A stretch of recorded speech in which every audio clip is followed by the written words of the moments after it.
نحمده ونستعينه ونستغفره ونعوذ بالله من شرور أنفسنا ومن سيئات أعمالنا من يهده الله فلا مضل له ومن يضلل فلا هادي له وأشهد أن لا إله إلا الله وحده لا شريك له وأشهد أن محمدا عبده ورسوله صلى الله تعالى عليه وعلى آله وصحبه وسلم تسليما كثيرا يا أيها الذين آمنوا اتقوا الله حق تقاته ولا تموتن إلا وأنتم مسلمون يا أيها الناس اتقوا ربكم الذي خلقكم من نفس واحدة وخلق منها زوجها وبث منهما رجالا كثيرا ونساء واتقوا الله الذي تساءلون به والأرحام إن الله كان عليكم رقيبا يا أيها الذين آمنوا اتقوا الله وقولوا قولا سديدا يصلح لكم أعمالكم ويغفر لكم ذنوبكم ومن يطع الله ورسوله فقد فاز فوزا عظيما أما بعد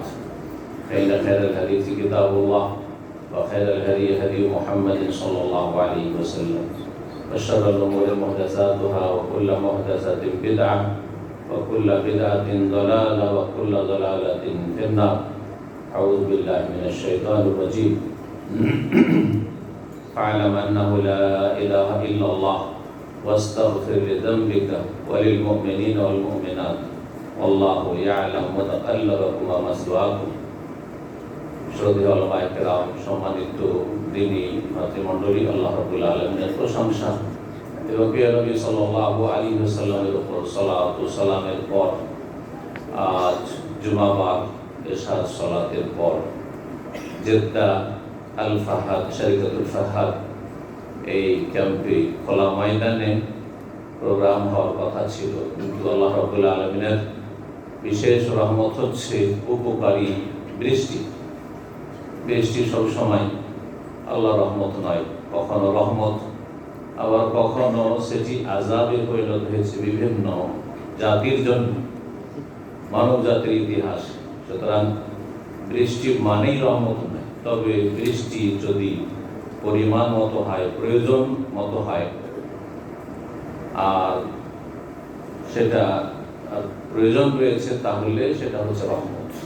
আর যদি অতিরিক্ত হয়ে যায়, যদি সেটা এমন হয় যেটা অপকারী, তাহলে সেটা তখন আযাবে পরিণত হয়। আল্লাহ রাব্বুল আলামিন যেন আমাদেরকে সুকিয়া রাহমাহ লা সুকিয়া আযাব, রহমতের বৃষ্টি দান করেন।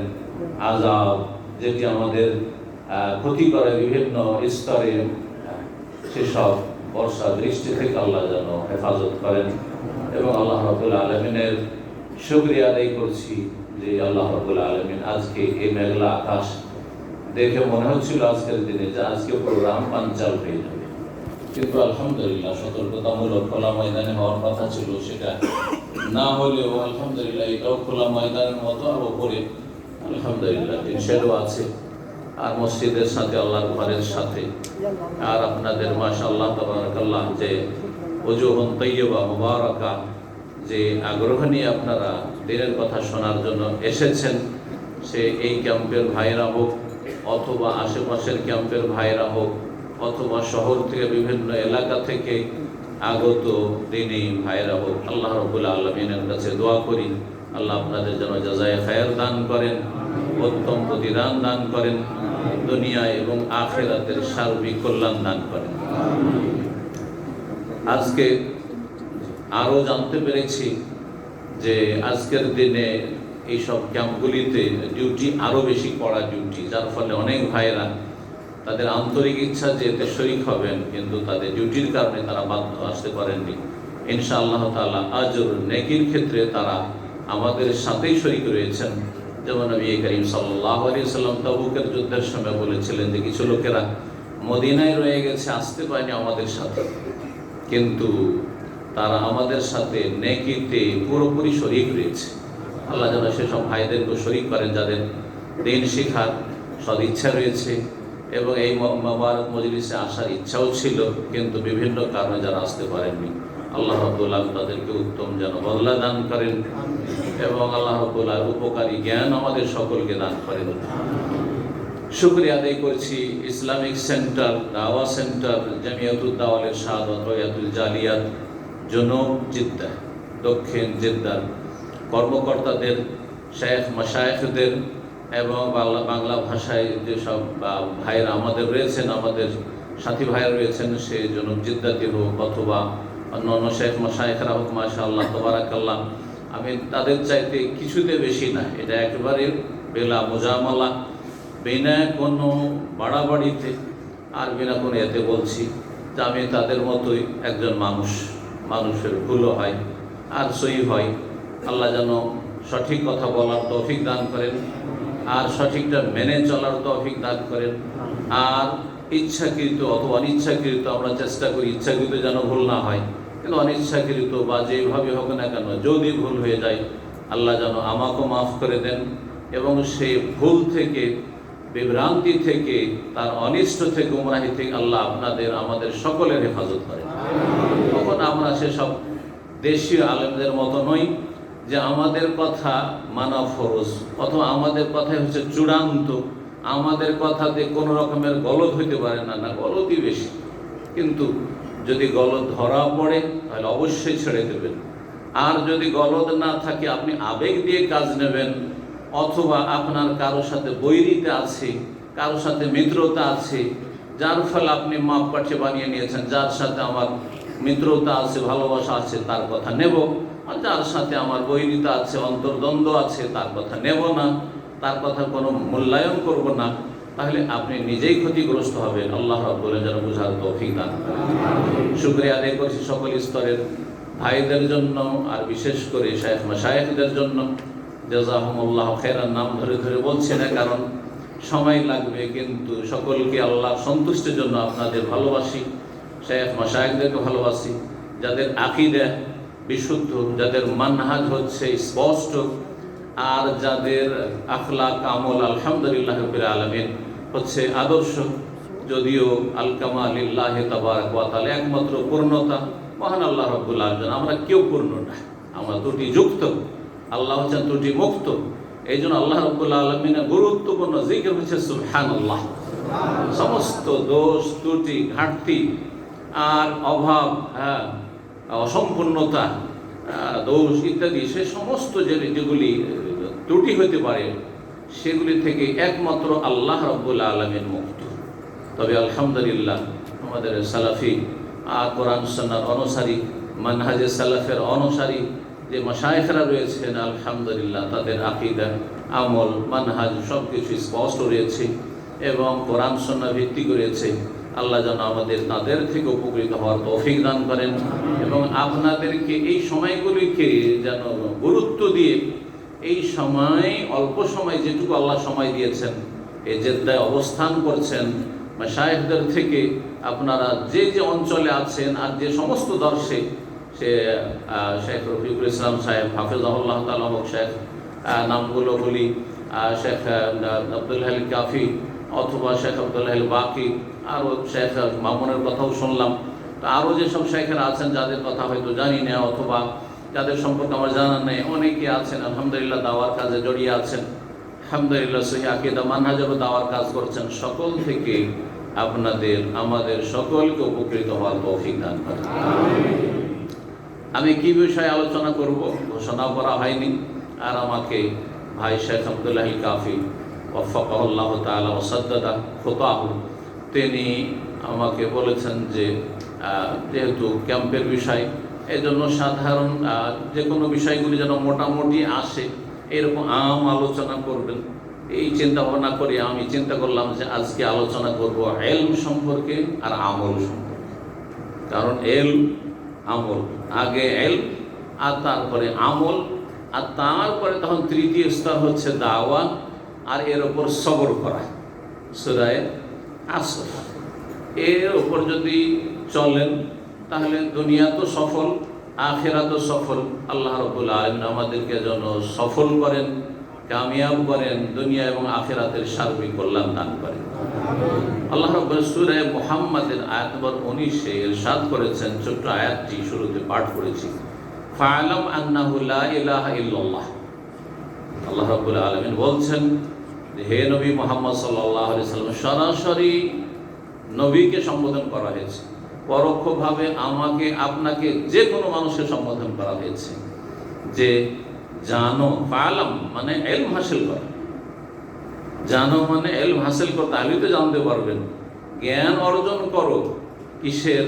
প্রথম তাওহীদের, তাওহীদ, আন্নাহু লা ইলাহা ইল্লাল্লাহ, আল্লাহ ছাড়া কোনো সত্য মাবুদ নেই, আল্লাহ ছাড়া কেউ বরহক মাবুদ নেই, একমাত্র হক সত্য মাবুদ, যার ইবাদত বন্দেগী হচ্ছে মানব জীবনের মুখ্য উদ্দেশ্য, যার ইবাদত বন্দেগী আদেশ নিষেধ পালনের জন্য আল্লাহ রাব্বুল আমাদেরকে সৃষ্টি করেছেন।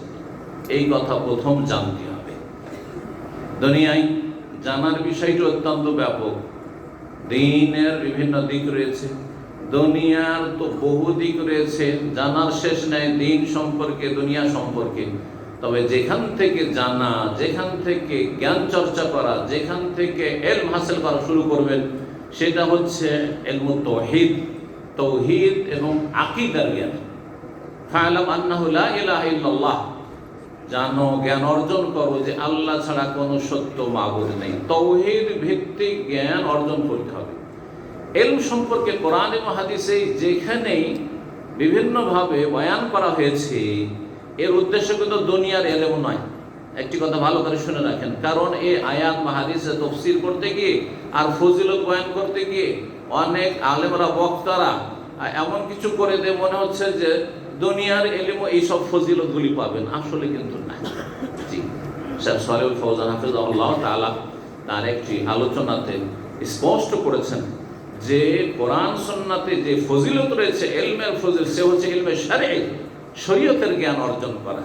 সেটা আকীদার ক্ষেত্রে হোক, ইবাদত বন্দেগীর ক্ষেত্রে হোক, আখলাক চরিত্রের ক্ষেত্রে হোক, মামলাতের ক্ষেত্রে হোক, মানব জীবনের বিভিন্ন দিক নিয়ে আলোচনা হোক, কিন্তু সেটি হচ্ছে দ্বীনি ইলম হাসিল করা, যেটি প্রতিটি মুসলিমের জন্য ফরজে আইন। এমন একটা স্তর আছে, যে স্তরটা হচ্ছে ফরজে আইন।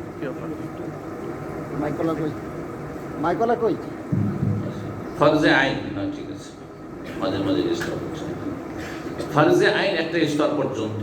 তারপরে তখন ওর ওপর লেভেলে যখন যত যাবেন তখন ফরজে কিফায়া, ফরজে কিফায়া। কিছু লোক ভালো ভালো দক্ষ আলেম হলেই যথেষ্ট। দ্বীন সম্পর্কে বেশি জ্ঞানী হওয়া সবার জন্য ফরজ নয়, কিন্তু সর্বনিম্ন জ্ঞান থাকা দ্বীন সম্পর্কে, শরিয়া সম্পর্কে প্রত্যেক মানুষের জন্য ফরজ। যেমন আমারও ফরজ, তেমন আপনাদেরও ফরজ। যেমন নরের উপরে ফরজ, তেমন নারীর উপরে ফরজ। জি, সবার উপরে ফরজ।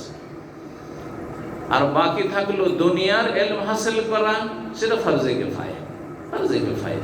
মুসলিম জাতি যাতে করে দুনিয়ায় কারো মুখাপেক্ষী না হয়, কাফের বিজাতির মুহতাজ না হয়, যাতে করে স্বাবলম্বী হতে পারে, যাতে করে দুনিয়াটাকে টিকিয়ে রাখতে পারে, দুনিয়ায় যাতে করে কারো গোলামি না করতে হয়, সেই জন্য ফরজে কিফায়া কিছু মানুষ দুনিয়া শিখলে হইলো, ডাক্তারি শিখলে হইলো, ইঞ্জিনিয়ার হইলে হইলো, আর সায়েন্স টেকনোলজির বিভিন্ন দিক রয়েছে, সেগুলি কিছু লোক শিখলে হইলো, দক্ষ হইলেই হলো, যারা আমাদের প্রয়োজনে কাজে আসবে, জাতির কল্যাণে কাজে আসবে, দেশের কল্যাণে কাজে আসবে। আল্লাহ রাব্বুল আলামিন যেন বুঝার তৌফিক দান করেন। কিন্তু আসল যে বিষয়টি ফরজ, ফরজে আইন, সেটি হচ্ছে শরঈ ইলম, শরীয়তের জ্ঞান অর্জন করা। ফা'লাম আন্নাহু লা ইলাহা ইল্লাল্লাহ, এই দিয়ে আল্লাহ রাব্বুল আলামিন বুঝিয়ে দিয়েছেন যে যে জ্ঞান অর্জন করা ফরজ, সেটা হচ্ছে তাওহীদ থেকে শুরু হবে। আর তারপরে তো তাওহীদের বিভিন্ন দিক রয়েছে, যেগুলিকে বলা যেতে পারে যে আকীদার বিভিন্ন বিশ্বাসের যে কোনো দিকগুলি, সেগুলি সম্পর্কে জ্ঞান অর্জন করবেন। মোটামুটি একজন সাধারণ মানুষ সর্বনিম্ন এতটা জ্ঞান অর্জন করবে যেটাতে সে একজন ফিতরাতের উপর মুসলিম আছে, হালাল ফিতরা। এই ফিতরাতের ওপর, ফিতরাতে ইসলামের ওপর আল্লাহ রাব্বুল আলামিন সৃষ্টি করেছেন। কুল্লু মাউলুদিন ইউলাদু আলাল ফিতরা, প্রতিটি মানুষ, প্রতিটি শিশু জন্মায় আলাল ফিতরা, ইসলামী ফিতরাতের উপর, ইসলামী প্রকৃতির উপর।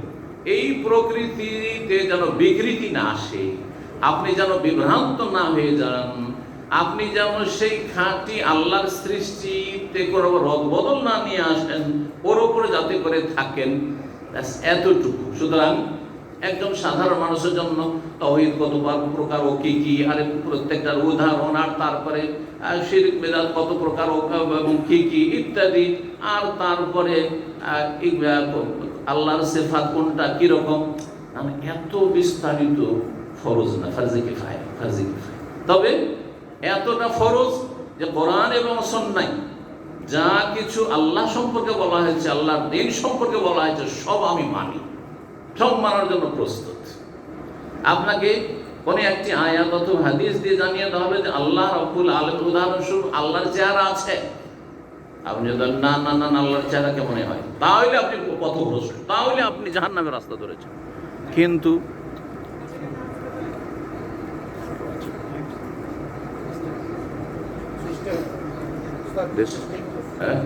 এখানে এখানে সুইচ আছে, মাশাআল্লাহ, অটোমেটিক। তো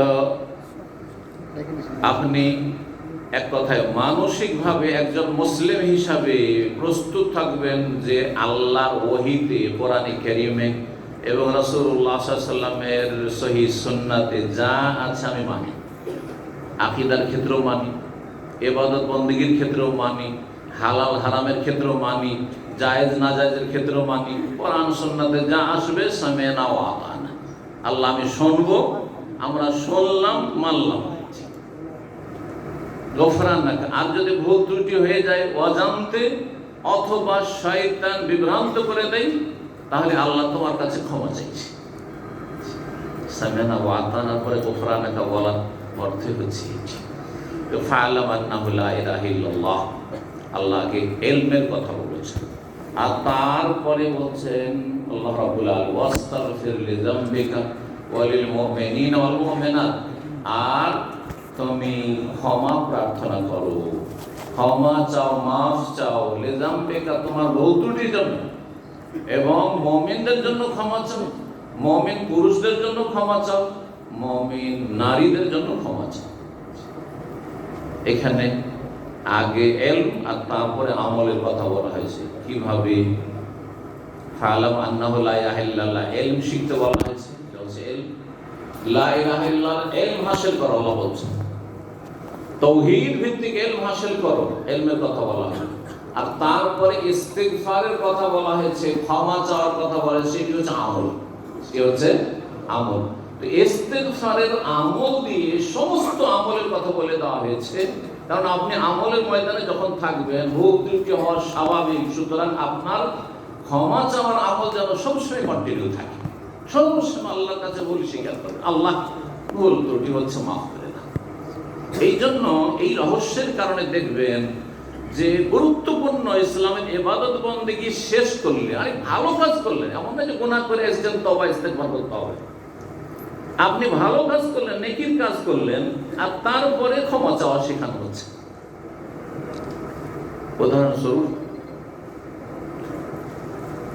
সালাত মুসলিম জীবনে সবচেয়ে গুরুত্বপূর্ণ ইবাদত, কারণ মুসলিম জীবন মানে আপনার তাওহীদ ঠিক আছে, তাওহীদে বড় শিরক নেই, তাওহীদে বড় কুফরি নেই, তাওহীদে আপনার বড় মুনাফিকি, মানে তাওহীদ ধ্বংসকারী কোনো কিছু নেই, তাওহীদ নষ্ট হয়নি ওযু নষ্ট হওয়ার মতো। তাহলে এখন আপনাকে ইবাদত বন্দি করতে হবে, সবচেয়ে গুরুত্বপূর্ণ ইবাদত যেটি প্রতিদিন 5 বার আদায় করতে হবে, তা হচ্ছে সালাত, 5 ওয়াক্ত নামাজ, 5 ওয়াক্ত সালাত। এই যে 5 ওয়াক্ত সালাত আদায় করছেন, ভালো কাজ করছেন, মন্দ কাজ করছেন, সবচেয়ে ভালো কাজ মুসলিম জীবনে আল্লাহর সাথে সম্পর্ক বারবার করে সম্পর্কে নবায়ন করা। দিনে কেউ যদি মনে করে যে 17ই না পড়তে হবে, 17কে আমি একবারই সেরে নেবো, বারবার আর কত উযু করবো, আর কত মসজিদে যাব, আর কত আমি সময় দেবো, একবারই 17 কাজ শেষ হবে না, হবে না। কেন? কারণ সম্পর্কের নবায়ন। একবার কাউকে যদি 1 ঘন্টা টাইম দেন 24 ঘন্টায়, ঘনিষ্ঠ ব্যক্তি, মানে ধরে নেন স্ত্রী চাইতে ঘনিষ্ঠ আর কেউ হয়, তাই না? স্ত্রীর সাথে যে ঘনিষ্ঠতা, আল্লাহ রাব্বুল এই ঘনিষ্ঠতার কারোর সাথে পৃথিবীতে স্বামী স্ত্রী সম্পর্কের চাইতে বেশি কারোর সাথে রাখেনি আল্লাহ রাব্বুল। তো স্ত্রীকে আপনি বলছেন দিনে তোমাকে একবারই সময় দেব, আর সেটা হচ্ছে 2 ঘন্টা সময় দিব, 2 ঘন্টা সময়। আর আর একজন বলছে না, আমি দিনে একসাথে 2 ঘন্টা সময় দিতে পারবো না, কিন্তু দিনে আমি 14 বার সময় দেবো, 5 বার সময় দেবো তোমাকে, আর প্রত্যেকবার তোমাকে আধা ঘন্টা করে, ওই 2 ঘন্টাকে ভাগ করে দেন ধরেন। তাহলে কোনটাতে সম্পর্ক বেশি সুন্দর থাকবে? সারাদিনে বারবার, একবার সকালে দেখা সাক্ষাৎ হলো, গল্প সল্প হলো, আবার দুপুর বেলা হলো, আবার বিকেল বেলা হলো, আবার রাত্রিবেলা হলো। এইভাবে স্ত্রীর সাথে কয়েকবার দেখা করছে। অনেক ওয়ার্কার আছে যারা পরিবার নিয়ে থাকেন বিদেশে, বিশেষ করে দেশে তো স্বাধীন কাজ, কিন্তু যারা চাকরি করেন, অন্যের চাকরি করেন, তারা একরকম আছেন যে ওই সকালে যে ফজর পড়ে বেরিয়েছে ডিউটি করতে, আর সারাদিন স্ত্রীর খবর নেই, এত ব্যস্ত, অত ব্যবসা নিয়ে এত মেতে আছে, নিজেরই ব্যবসা, এত সারাদিন কোনো যোগাযোগ নাই, না দেখা সাক্ষাৎ। সকালে নাস্তা গেল, দুপুর গেল, রাত গেল, রাত্রে আসছে 10টা 11টা আসছে, এমন হয়ে আসছে ক্লান্ত পরিশ্রান্ত হয়ে, যে আসার পরে বিছানা ছাড়া কিছু বুঝে না। আর যদি একটু যান চলে, শরীর চলে, তো মোবাইলকে দেয়, স্ত্রীকে দেয় না। সকালবেলা একটু দেখা হইল, আর সন্ধ্যাবেলা একটু দেখা হইল, এই সম্পর্কে কোনো শান্তি আছে? শান্তি নেই। জি, অনেক মহিলা পাগল হয়ে যাচ্ছে। আমি একটা ঘটনা জানি সৌদি আরবে, যে ওর স্ত্রী সারাদিন সময় দিতে দেয় না, সারাদিন ও রাত 10টায় আসে, ভোরে বেরিয়ে যায়, দুপুরে আসে না, রাত 10টায় আসে, একাই থেকে বাচ্চা কাচ্চা নাই, পাগল হয়ে গেছে, একা থেকে পাগল হয়ে গেছে। কথা বুঝতে পারছেন তো? রব্বুল আলামিন যে 5 বারে ভাগ করে দিয়েছেন, 5 বার করে, 2 ঘন্টা 3 ঘন্টা পর পর, 2 ঘন্টা 3 ঘন্টা পর পর, এর মাঝখানে যখনই মসজিদমুখী হলেন, যখনই আপনি ইবাদতে আসলেন, তখনই আপনার ঈমানি অবস্থাটা কত সুন্দর হয়ে যাচ্ছে, আপনার তাকওয়া, আল্লাহ ভীরুতা, আপনার আখিরাতমুখী হওয়াটা কত সুন্দর হয়ে যাচ্ছে। আবার যখন মসজিদ থেকে চলে যাচ্ছেন, তখন অনেকটা গাফিল হয়ে যাচ্ছে, আবার তখন ডাকা হচ্ছে যে সম্পর্কের নবায়ন করো। দিনে 5 বার করে আল্লাহ রাব্বুল আলামিন 5 সালাওয়াতিন ফি কুল্লি ইয়াউমিন ওয়া লাইলা, দিন রাতে 5 বার সালাতের রহস্য আছে। আচ্ছা, সালাত এত গুরুত্বপূর্ণ ইবাদত, এই কথাটি বলছিলাম, সেখানে ফিরে আসি কথা লম্বা না করে। সালাম ফিরলেন, সালাম ফেরার পরে কি করবেন? আরে এত সুন্দর ইবাদত বন্দি করলেন, তারপরে আল্লাহকে বলছেন আস্তাগফিরুল্লাহ, আস্তাগফিরুল্লাহ, আস্তাগফিরুল্লাহ। আল্লাহর কাছে আমি ক্ষমা চাইছি, আল্লাহর কাছে আমি ক্ষমা চাইছি, আল্লাহর কাছে মাফ চাইছি। কেন বা মাফ চাইছেন আপনি? বুঝতে পারছেন? গুরুত্বপূর্ণ আমল তাহলে বোঝা যাচ্ছে। আর মানুষের আমল যতই ভালো হোক না কেন, তাতে ত্রুটি থাকতেই পারে, ত্রুটি থাকতেই পারে। হয়তো সুন্নাহ ভিত্তিক সালাত আদায় করছেন, একেবারে সহিহ আকীদা মানহাজের অনুসারী, আপনি কোরআন সুন্নাহর ভালো জ্ঞান রাখেন, শুরু থেকে তাকবীরে তাহরিমা থেকে একেবারে সালাম পর্যন্ত সুন্নতি সালাত পড়লেন, কিন্তু আসলটাই নেই অনেকের। বাহ্যিক কাঠামো তো খুব সুন্দর রয়েছে, সালাতের বডিটা তো খুব সুন্দর রয়েছে, কিন্তু সালাতের যে রূহ আছে সেটি হচ্ছে খুশু, একাগ্রতা, আল্লাহ অভিমুখী হওয়া, আল্লাহর দিকে ঝাঁপিয়ে পড়া, যেন আপনার কলব থেকে, আপনার হৃদয় থেকে, আপনার শরীর, আপনার কলব, আপনার সবকিছু, অঙ্গ প্রত্যঙ্গ সবকিছু আল্লাহর সাথে এমন ভাবে মগ্ন হয়েছে যে আপনি দুনিয়ার কোনো কিছু স্মরণ রাখেন না।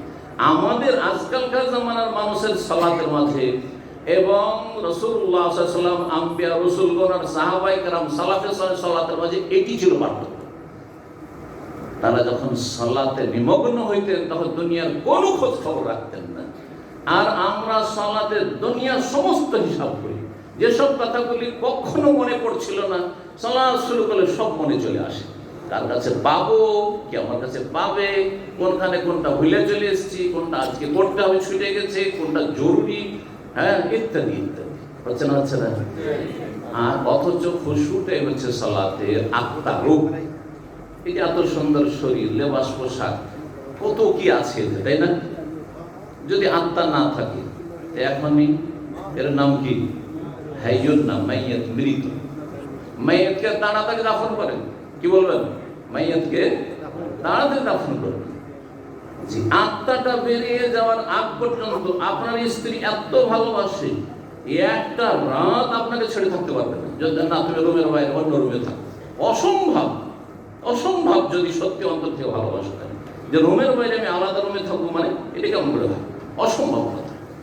কিন্তু আত্মাটা বেরিয়ে যাওয়ার পরে আপনার ওই প্রিয়তমা স্ত্রীকে যদি বলা হয় যে একটা রাত কাটাও কমপক্ষে, হ্যাঁ, রূহবিহীন তোমার স্বামীর সাথে, কেউ থাকবে না তোমার সাথে রুমের ভিতরে, হ্যাঁ, অন্ধকারে কাটাতে পারবে?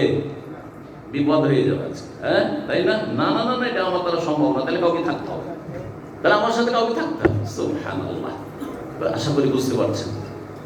তাহলে আপনার আত্মার কত মূল্য শরীরের তুলনায়, ঠিক তেমনি সালাতের মধ্যে সালাতের তরিকার চাইতে অনেক বেশি গুরুত্বপূর্ণ হচ্ছে সালাতের হুজুর। আল্লাহ বুঝার তৌফিক দান। আচ্ছা, এখানে যখন এই কথাটি আসলো, আমরা শরীরের কত যত্ন নিচ্ছি। খাওয়া দাওয়া কিসের জন্য? পানি কিসের জন্য? সব শরীরের জন্য, তাই না? পোশাকগুলি কিসের জন্য?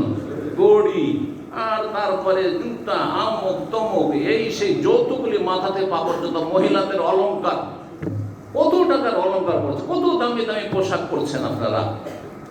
সবগুলি কাকে পরাচ্ছেন? আমার আত্মাকে পরাচ্ছি, নাকি? সবগুলি কার চাহিদা? সবগুলি কিন্তু শরীরের চাহিদা।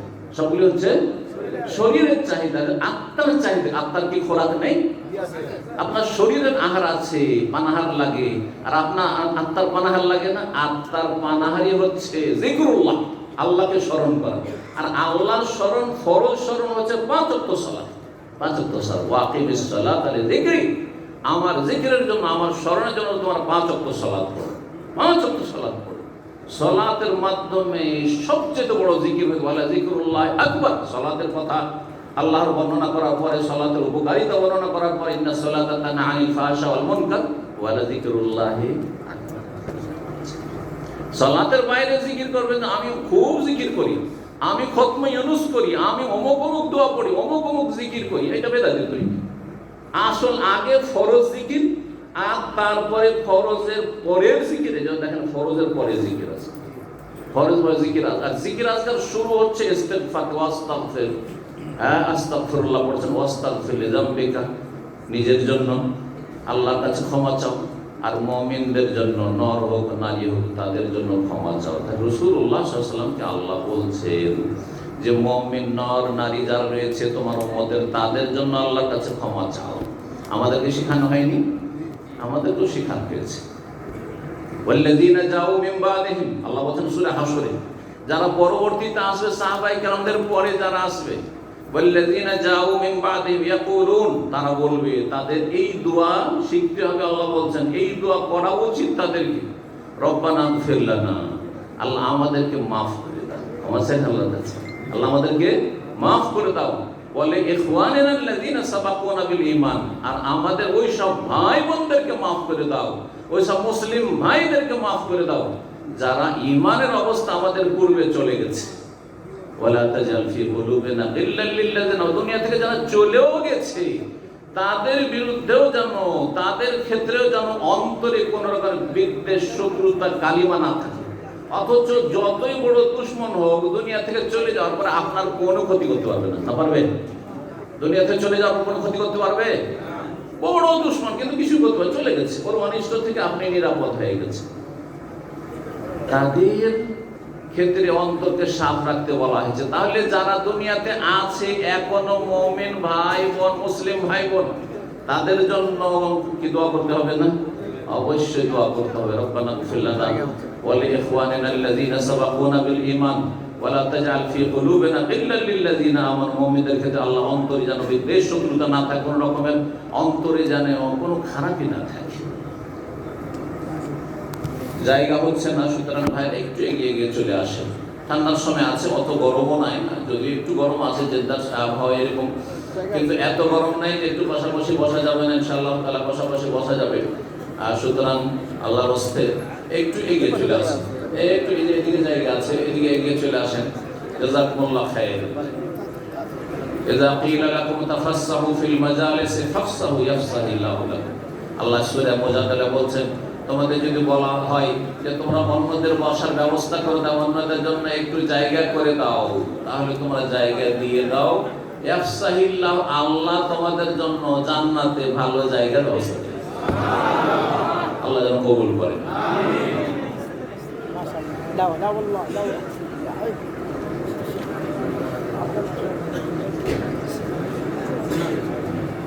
বলছিলাম ইলমের কথা আর আমলের কথা। বসে যান, বসে যান। যারা এগিয়ে আসতে পারছেন, যতদূর পারছেন এগিয়ে চলে আসেন আল্লাহর রাস্তে।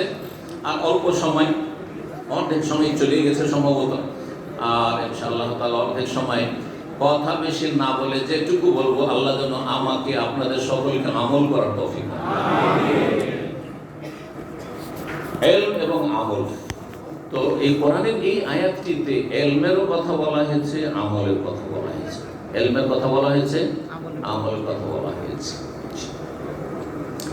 ইলম যে হাসিল করবেন, বললাম যে ইলম বলতে দ্বীনের ইলম, শরীয়তের জ্ঞান অর্জন করা।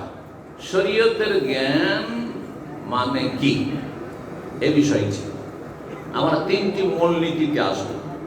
আপনারা যারা সৌদি আরবে ছোট্ট ছোট পুস্তিকা, কিন্তু সেগুলি এত মূল্যবান এবং এত গুরুত্বপূর্ণ, তাতে কথা রয়েছে। এই ছোট্ট পুস্তিকাতে আপনার রাস্তাকে, আপনার জান্নাতের পথকে এত স্পষ্ট করে দিবে যে বড় বড় বই পুস্তক দেশীয় যেসব লেখা, যেগুলোতে কোনো রেফারেন্স নেই, কোনো হাওয়ালা বরাত নেই, সেসব বই পড়ে কিছুই পান না, হয়তো 200-500 পৃষ্ঠা, তাতে ভেজাল আর ভেজাল, ভেজাল ও ভেজাল। তো এখানে আমি ওই তিনটি মূলনীতির আলোচনা করব। আপনারা আলহামদুলিল্লাহ সৌদি আরবে আছেন, তাই না? আর তার মধ্যে সৌদি আরবের মধ্যে এমন একটি শহরে আছেন যেই শহরটিকে বাব মক্কা বলা হয়। মক্কার দরজায়, মক্কায় প্রবেশের ফাটক এটি। দুনিয়া থেকে আসলে এইখানে নামতে হবে, আর এখান থেকে নেমে এটাই দিয়ে ঢুকতে হবে। সিংহভাগ মানুষকে এই দিক থেকে আসতে হয়, তাই না? যারা বিমানে আসছেন অথবা পানি জাহাজে আসছেন, উপায় আছে এখানে নামা ছাড়া, জেদ্দা ছাড়া। এই জন্য জেদ্দার একটা জায়গার নাম বাব মক্কা। যেন আমি চিন্তা করে দেখেছি আসলে গোটা শহরটাই হচ্ছে, জেদ্দাটাই হচ্ছে বাব মক্কা। মক্কায় ঢোকার রাস্তা, একমাত্র রাস্তা। আল্লাহ রাব্বুল আলামিন আপনাদেরকে ভাগ্যবান করেছেন, বলো আলহামদুলিল্লাহ, যে মক্কার দ্বারে আল্লাহ রেখেছেন, মক্কা নগরীর দ্বারে রেখেছেন আল্লাহ রাব্বুল আলামিন। আল্লাহ যেন কবুল করেন। যত ভালো জায়গায় থাকবেন, যত ভালো অবস্থায় থাকবেন, তত ভালো আমল করতে হবে। আর যদি আমল খারাপ হয়, এত ভালো জায়গায় আল্লাহ রাখলেন, এত সুন্দর অবস্থান দিলেন, আর তারপরে যদি খারাপ আমল করেন, তো শাস্তিও কিন্তু বেশি আপনাদের জন্য। এজন্য কেউ যদি অন্য দেশে, বাংলাদেশে গুনার কাজ করে, অথবা ধরেন দূরে এখান থেকে রিয়াদ, দাম্মাম, অন্য জায়গায় পাপ করে, আর আপনারা হারমাইন শরীফের কাছাকাছি যারা আছেন অথবা হারমাইন শরীফেরই আছেন, তারা যদি পাপ করেন, তো কিন্তু কঠিন অবস্থা হয়ে যাবে।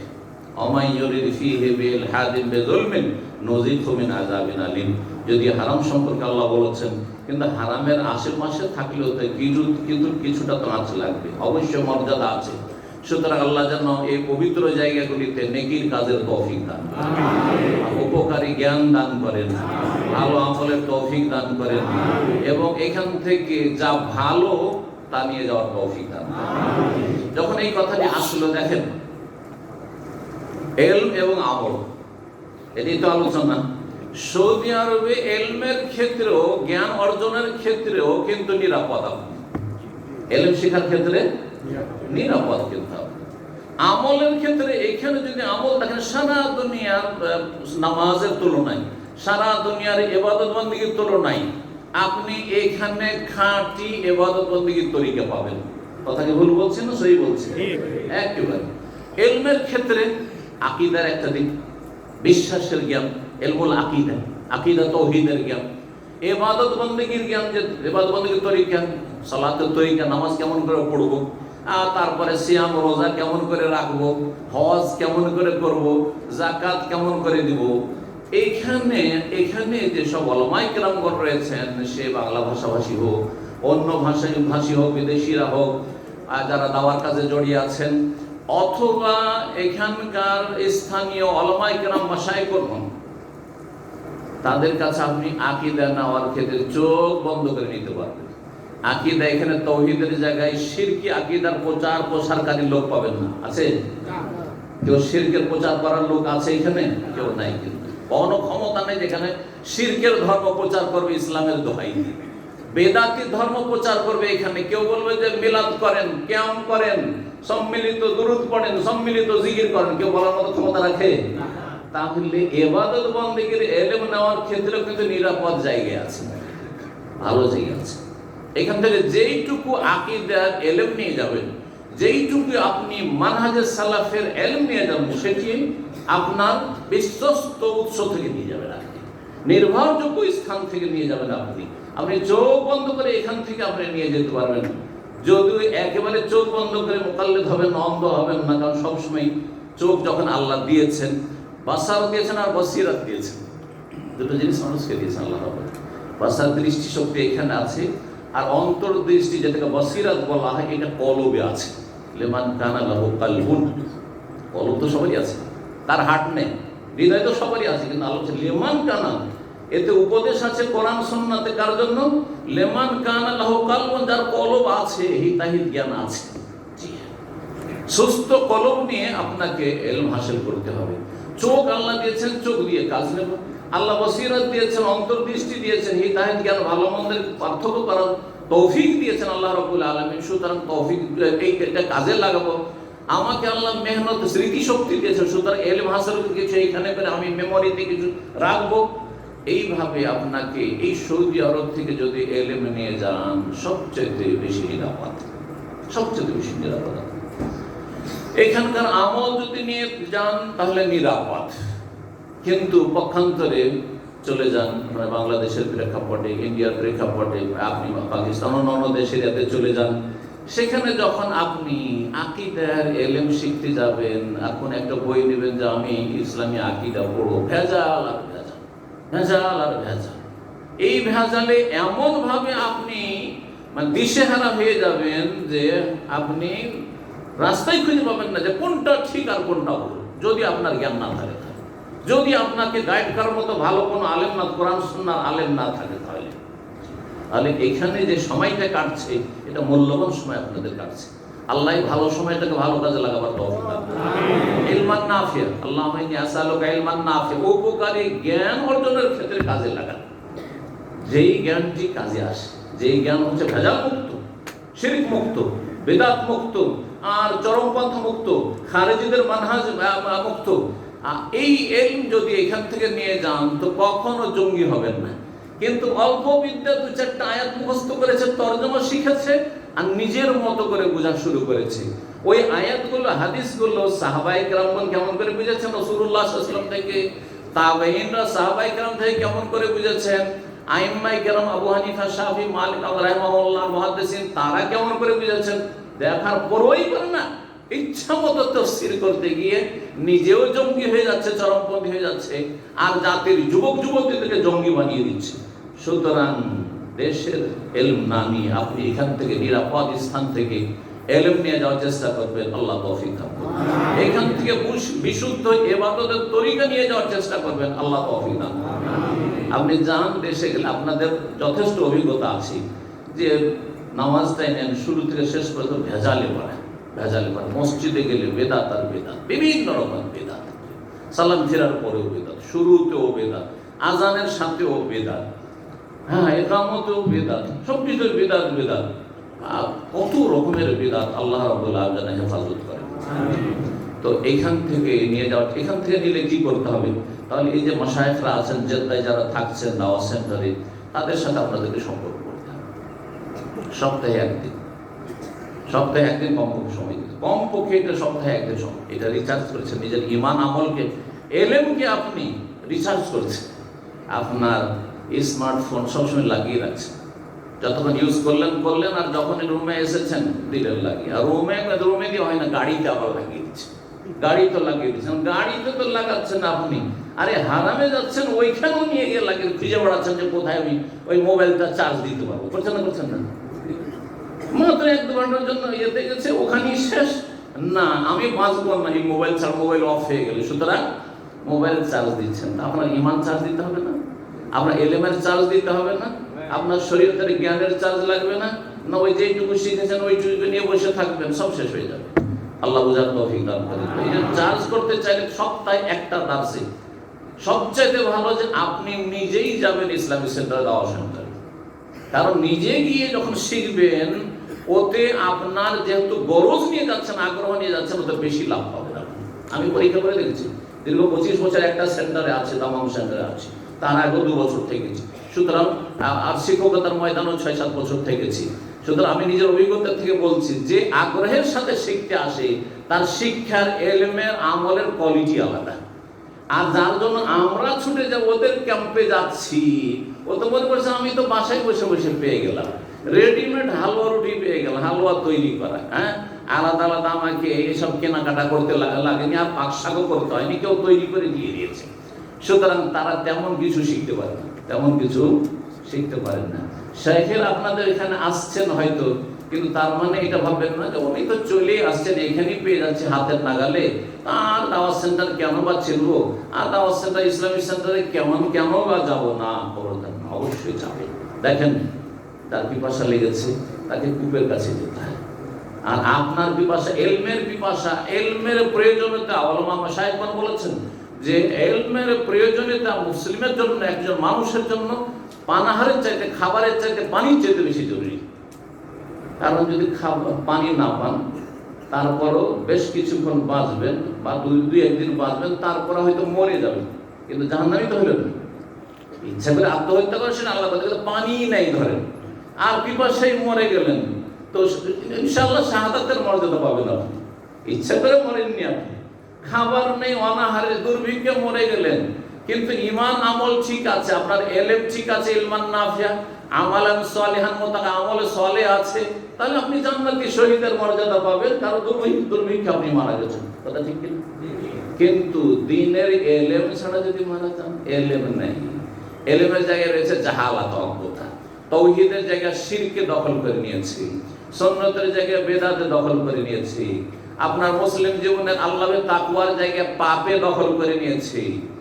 আপনার মধ্যে যে আল্লাহ কুওয়াতে মালাকিয়াত, শাহুল মাদাস দেহরি রহমাতুল্লাহ হুজ্জাতুল্লাহ আলাইহি বলেছেন যে মানুষের মধ্যে দুটো শক্তি আছে, একটা হচ্ছে কুওয়াতে মালাকি, মানে ফেরেশতাগত শক্তি, ভালো শক্তি, ভালো ক্ষমতা, সেটাকে আপনি একবার নির্মূল করে, দমন করে মেরেই দিয়েছেন। আর শয়তানি শক্তি শক্তিশালী হয়ে গেছে, কুওয়াতে বাহিমিয়াত, পাশবিক শক্তিতে এমন শক্তিশালী হয়েছে, পাপ করার কারণে আর বিভিন্ন অন্যায় জড়িয়ে থাকার কারণে, নেকি মুসলিম জীবনে না থাকার কারণে, যে আপনি তখন আর মানুষের মতো না, মানুষ রূপী আপনি তখন শয়তান বলেন অথবা পশু বলেন, পাশবিক জীবন যাপন করছে। এই জন্যই আল্লাহ রাব্বুল বলেছেন, যারা ওয়াহির এলমের ধার ধারে না, আর ওয়াহি ভিত্তিক আমল করে না, উলাইকা কাল আনআম, এরা হচ্ছে চতুষ্পদ জন্তুর মতো, এরা পশুর মতো, বালহুম আদাল, তার চাইতে অধম, তার চাইতে এরা হচ্ছে অধম। তা আপনি খবরদার এরকম হবেন না। আল্লাহ রাব্বুল আলামিন উপকারী জ্ঞান দান করেন এবং ভালো আমলের তৌফিক দান করেন। নবী সাল্লাল্লাহু আলাইহি ওয়াসাল্লাম এই দোয়া শিখিয়েছেন, সুনান আবু দাউদে হাদিস রয়েছে, আল্লাহুম্মা ইন্নী আসআলুকা ইলমান নাফিয়া, আল্লাহ আমাকে উপকারী জ্ঞান দান করেন। উপকারী জ্ঞান, সবচেয়ে উপকারী জ্ঞান হচ্ছে শরিয়ার জ্ঞান, আর শরিয়ার মধ্যে তাওহীদ, আকীদার জ্ঞান, ইবাদত বন্দেগীর জ্ঞান, আখলাক, মামলা, চরিত্র গঠনের জ্ঞান, আপনার হালাল হারামের জ্ঞান, জায়েজ না জায়েজ, কি করব না, এই কদমটা উঠাবো না কদমটা উঠাবো না, এই কথাটি জবান দিয়ে উচ্চারণ করব, বলা যাবে না, এই যে এক একটা কথা আপনি চিন্তা করেছেন, জানছেন যে এটা আমার জন্য ঠিক না ভুল, যদি ঠিক হয় বলবো, ঠিক হয় করব, আমার জন্য নেকি হয় করব, আর যদি গুনাহ হয় তো মোটেই করব না, মোটেই বলবো না। এইভাবে আপনাকে ইলম হাসিল করে প্রতিটি ক্ষেত্রে আমলের জন্য সচেষ্ট হতে হবে। আল্লাহ রাব্বুল আলামিন তৌফিক দান করেন। ইমাম বুখারী রাহিমাহুল্লাহ তিনি তার কিতাবুল ইলমে বলছেন, বাবুল ইলমে ক্বাবলাল কওলি ওয়াল আমাল, অধ্যায় একটি কায়েম করছেন, আর বলছেন যে এই অধ্যায় হচ্ছে যে ইলম, জ্ঞান অর্জন করতে হবে কথা বলার আগে আর আমল করার আগে। কথা বলার আগে আর কি করার আগে? আমল। জি, কথা বলা, যে কোনো কথা, শুধু আমরা তো কথা বলা মনে করি যে মানুষের সাথে ধরেন চলাফেরার ক্ষেত্রে, লেনদেনের ক্ষেত্রে কথা বলা না, জিকির আজকারের কথা বলার ক্ষেত্রে, এটাই চিন্তা করুন আপনি, জিকির আজকারের কথা বলার ক্ষেত্রে ধরেন লা ইলাহা ইল্লাল্লাহ বলবেন না? বলবেন। সবচেয়ে উত্তম জিকির লা ইলাহা ইল্লাল্লাহ। কিন্তু অসংখ্য মুসলিম আছে আমাদের সমাজে, যাদের সংখ্যা মনে হচ্ছে যে আমাদের চাইতে বেশি হবে, কোরআন সুন্নাহ অনুসারে অনেক বেশি, যারা শুধু ইল্লাল্লাহ ইল্লাল্লাহ বলছে না, বলছে না? ওইটাও তো কথা, ও তো কথা বলছে, এবার আল্লাহু আল্লাহু করছে, করছে না, করছে না? ও তো কথা বললো, আর আপনিও লা ইলাহা ইল্লাল্লাহ কথা বললেন, ঠিক না? কিন্তু একটি কথা হচ্ছে সবচেয়ে ভালো জিকির, ইবাদত গুরুত্বপূর্ণ, সবচেয়ে গুরুত্বপূর্ণ জিকির আর গুরুত্বপূর্ণ ইবাদত, আর একটি হচ্ছে হারাম, নাজায়েজ, গুমরাহি, বেদাত, জাহান্নামে যাওয়ার কাজ। কিসের জন্য? যে একজন নবীর তরিকার অনুসারী আর আরেকজন হচ্ছে কুপ্রবৃত্তির অনুসারী, মুত্তাবিল হাওয়া, খেয়াল খুশি ধর্ম পালন করে। বুজরুগানে দিনরা বলেছেন, হুজুরে কিবলারা বলেছেন, পীর সাহেবরা বলেছেন, আমাদের বড়রা এতদিন করে এসেছেন, সুতরাং ওইভাবে আমি করছি। কথা বুঝতে পারছেন না? যার ফলে একজন জাহান্নামে যাওয়ার কাজ করছে, সেও কথা বলছে, ওটাকেও জিকির বলা হচ্ছে আর এটাকেও জিকির বলা হচ্ছে। এক জিকির জান্নাতে নিয়ে যাচ্ছে, আর এক জিকির জাহান্নামে নিয়ে যাচ্ছে। বুঝতে অসুবিধা আছে? কত কথা বলার আগে কি করতে হবে? ইলম হাসিল করতে হবে, যে জিকিরটা কি, লা শুধু লা ইলাহা ইল্লাল্লাহ নাকি ইল্লাল্লাহ চলতে পারে, আল্লাহু চলতে পারে, হু হু হু করলেও চলতে পারে, হক হক হক করলেও চলতে পারে। কত রকমের জিকির আছে, ছয় লতিফার জিকির, ফাস আনফাসের জিকির, আর তারপরে দুআয়ে গানজুল আশ, আর তারপরে দুরুদ, এত নামের দুরুদ আছে। দরুদে কি বলছে মাহি, আর দরুদে এইটা সেটা, কত রকম আছে। কোথাও হাদিসে তার হাদিস আছে। তাহলে আপনাকে ইলম হাসিল করতে হবে না? না হলে কেমন করে বুঝবেন যে কোনটা ভেজাল, কোনটা নকল, কোনটা আসল? আল্লাহ বুঝার তৌফিক দান করেন। তো ইলম হাসিল করতে হবে আগে, তারপরে কথা বলতে হবে, তারপরে আমল করতে হবে। বলছেন যেমন বুখারী রাহিমাহুল্লাহ বলছেন যে আগে ইলম, তারপরে হচ্ছে কথা বলা আর আমল করা। আর দলিলে এই আয়াতটি নিয়ে এসেছেন, আল্লাহ বলছেন ফাআলাম, আগে ইলম হাসিল করো, তারপরে বলছেন ওয়াস্তাগফির, ক্ষমা চাও, যেটি হচ্ছে আমল। আমল করে আগে হচ্ছে ইলম। সহজ ভাষায় আরো বুঝাই, একজন মানুষ নামাজ শুরু করবেন, এতদিন ধরে নামাজ পড়েন, যদি এই নামাজ শিক্ষাটা 7 বছর থেকে 10 বছরের ভিতরেই করে নিতে হবে। কিন্তু আসল হচ্ছে যে একজন মুসলিম 7 বছর থেকে 10 বছরের ভিতরে নামাজ শিখে নেবে। কথা বুঝতে পারছেন না? পারছেন না? জি হ্যাঁ।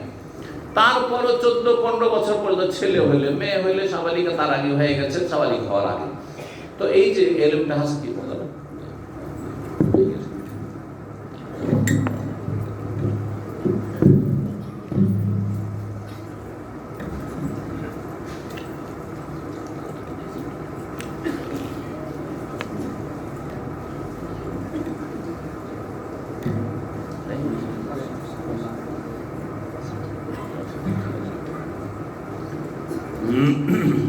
জাযাকুমুল্লাহ খাইর। বলছিলাম যে ইমাম বুখারী রাহিমাহুল্লাহ এই আয়াত নিয়ে এসে বলছেন যে আগে ইলম হাসিল করতে হবে, জ্ঞান অর্জন করতে হবে, তারপরে আমল করতে হবে। ইলমগুলি কিসের হাসিল করতে হবে? সেই ইলমগুলি হাসিল করা ফরজে আইন, যে ইলম সম্পর্কে যখনই আপনি আল্লাহর কাছে কদম রাখবেন, কখন? মতের সাথে। মরে গেলে আর দুনিয়ার সাথে সম্পর্ক নেই আপনার, কিন্তু এখন আল্লাহর সাথে সম্পর্ক। আল্লাহ আপনার সাথে লেনদেন করছেন, মামলা করছেন, কি করছেন, আপনার ভালো পাচ্ছেন না মন্দ পাচ্ছেন, আল্লাহ জানছেন আর আপনার অবস্থা জানছে। আমরা দুনিয়ার কেউ খবর রাখি না। হয়তো কোনো মানুষকে আমরা ভালো মনে করছি, আসলে ভালো না, আবার কাউকে খারাপ বলছি, সে হয়তো ভালো। আমাদের সিদ্ধান্তে ভুল হইতে পারে, কিন্তু আল্লাহ রাব্বুল ভালো করে জানছেন যে আপনার আমার অবস্থা কি মরণের পরে। মরণের পরে যখন মাইয়াতকে দাফন করা হয়, তখন কয়েকটি সওয়াল করা হয়, জিজ্ঞাসা করা হয়, তাই না? কয়টি? 3টি প্রশ্ন করা হয়। আর তারপর 3টি প্রশ্ন কেমন করে জানলে, এটা জিজ্ঞাসা করা হয়। এই জন্য আসল প্রশ্ন হচ্ছে কিন্তু 3টি। আসল প্রশ্ন হচ্ছে 3টি। কি? প্রথম প্রশ্ন মান রব্বুকা, তোমার পালন কর্তা মালিক কে? নাস্তিক কি বলবে? আমার কোনো মালিক নেই, আমি তো নিজের মালিক নিজে, তাই না? নিজের মালিক নিজে। আর যারা ইয়া গাউসুল আজম করে, হ্যাঁ বড় পীর সাহেবের কাছে সবই পাই, তারপর আমার মালিক তো বড় পীর, তাই না? বলবেন না? বলবেন না? যারা খাজা বাবার দরগাহে যায়, বাংলাদেশে আজমির আসছে, হ্যাঁ, খাজা বাবার দরবারে। তাদের মালিককে খাজা বাবা, তাদের খাজা বাবা ছেলে মেয়ে দিয়েছে, রোগ ভালো করেছে, তাদের মালিক খারাপ, তাই না? যারা দরগায় গেছে দরগা মালিক, যারা দুর্গায় গিয়েছে দুর্গা মালিক তাদের। আর আমাদের যখন মক্কার কাফেররা বলেছিল ওহদের যুদ্ধে কিছুটা যখন ক্ষতি করতে পারলো মুসলিমদের, তখন তারা স্লোগান দিয়েছিল। স্লোগানগুলো শুনেছেন না? স্লোগান দিয়েছিল আবু সুফিয়ান রাদিয়াল্লাহু তাআলা। পরে আল্লাহ যে কত দয়ালু, আল্লাহ যদি আবু সুফিয়ানের মতো লোককে হেদায়েত করতে পারে, আর হেদায়েত করা মানে মাফ করেছেন, তাই না? হেদায়েত করেছেন। তাহলে আমি আপনি তো জন্মসূত্রে মুসলিম, আল্লাহকে ভালোবাসি, রাসূলকে ভালোবাসি, দ্বীনকে ভালোবাসি, কোরআনকে ভালোবাসি, কিবলা ভালোবাসি, তো আমাকে আপনাকে যতই গুনাহ করেন মাফ করবেন না আল্লাহ? ইনশাআল্লাহ। আমরা চাইতে হবে, মাফ চাওয়ার মন মানসিকতা থাকতে হবে। কথা বোঝা গেছে? মাফ চাওয়ার যখন মন মানসিকতা হয়েছে, আবু সুফিয়ান, খালিদ বিন ওয়ালিদ এত বড় অপরাধীদেরকে আল্লাহ মাফ করেছেন, হ্যাঁ, হিন্দকে আল্লাহ মাফ করেছেন, এত বড় অপরাধীকে মাফ করেছেন, তো আমাকে আপনাকে এত বড় অপরাধ কোনোদিন করেননি। কিন্তু মুসলিমের মেলা পাপ আছে, অনেকে এত পাপ করেছি, আল্লাহকে মাফ অবশ্যই মাফ করবেন, কিন্তু অন্তরটা ভালো হইতে হবে। ভালো কলম নিবে, কালবিন সালিম, আল্লাহর সামনে হাজির হন, আল্লাহ রাব্বুল যেন আমাদের সমস্ত গুনাহ খাতা মাফ করেন। তো কি কথাটি বলছিলাম? স্লোগানের কথা বলছিলাম। আবু সুফিয়ান কি স্লোগান দিয়েছে? লানাল উজ্জা ওয়ালা উজ্জা লাকুম, আমাদের উজ্জা দেবী জয়। উজ্জা দেবীর যে উজ্জা দেবী আমাদেরকে ইজ্জত দিয়েছে, মানে আমাদেরকে বিজয়ী করেছে। ওয়ালা উজ্জা লাকুম, তোমাদের উজ্জা দেবী তোমরা মানো না, সেই জন্য তোমরা আজকে ক্ষতিগ্রস্ত হয়েছে বা তোমরা পরাজিত। পরাজিত তো হননি, কিন্তু তারা মনে করতো যে আমরা তাদেরকে পরাজিত করেছি। তো নবী সাল্লাল্লাহু আলাইহি ওয়াসাল্লাম আজিবু, জবাব দাও। তখন সাহাবীরা বলছে, ইয়া রাসূল, কি জবাব দিব, কি বলে? বলে আল্লাহু মাওলানা ওয়ালা মাওলা লাকুম, আল্লাহ আমাদের মাওলা, মালিক আছেন, আর তোমাদের কোনো মালিক নেই, তোমাদের কোনো অভিভাবক নেই, তোমাদের কেউ পৃষ্ঠপোষক নেই, অসহায়। আজকে এমন অসহায়, আজকে কেন সেই যুগ থেকে অসহায়। কেউ নাম নেওয়ার আছে, নাম নেওয়ার আছে, আবু জাহাল, আবু লাহাব, এইসব উতবা, শাইবা, ওদের নাম নেওয়ার কোনো লোক আছে? কেউ নাই।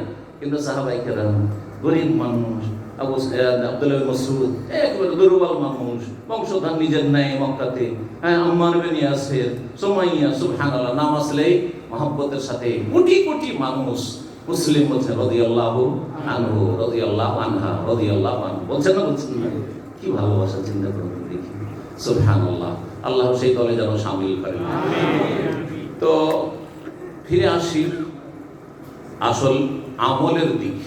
আমলের দিকে ফিরে না, যে কথা বলছিলাম, ইলমের কথা বলছিলাম। তিনটি বিষয়ের ইলম হাসিল করতে হবে, যে তিনটি বিষয় সম্পর্কে কবরে গেলেই জিজ্ঞাসা করা হবে। যখন কবরে গেলে, যখন আখিরাতে পাড়ি দিচ্ছেন, তখন আপনাকে আমাকে, প্রতিটি মানুষকে, মুসলিম হোক, কাফের হোক, মুনাফিক হোক, মুশরিক হোক, সবাইকে এই প্রশ্নের সম্মুখীন হইতে হবে। তাহলে সেই প্রশ্নের উত্তরগুলি জেনে বিশ্বাস করা লাগবে না? লাগবে না? অবশ্যই লাগবে। এই তিনটি বিষয়কে বলা হয় আল উসুলুস সালাসা, তিনটি মূলনীতি বা সালাসাতুল উসুল। এর উপর শাইখুল ইসলাম মুহাম্মদ আব্দুল্লাহ রাহিমাহুল্লাহর কিতাব রয়েছে, তিনটি মূলনীতি এবং আদিল্লাতুহা, তার প্রমাণ বলছি, বাংলায় অনুবাদ হয়েছে। ছোট্ট কিতাব, কিন্তু এত সুন্দর, তার ভাষ্য সহ পড়লে আসল উপকারটা পাবেন। যখন আমরা তার সারা ব্যাখ্যা বিশ্লেষণ সহ যখন আমরা পড়েছি এবং আমি আলোচনা করে কিতাবটা শেষও করেছি, তখন বুঝতে পেরেছি যে এতে কত মূল্যবান কথা আছে। পুরো দিন আছে, পুরো দিন আছে, পুরো দিনের জ্ঞান আছে।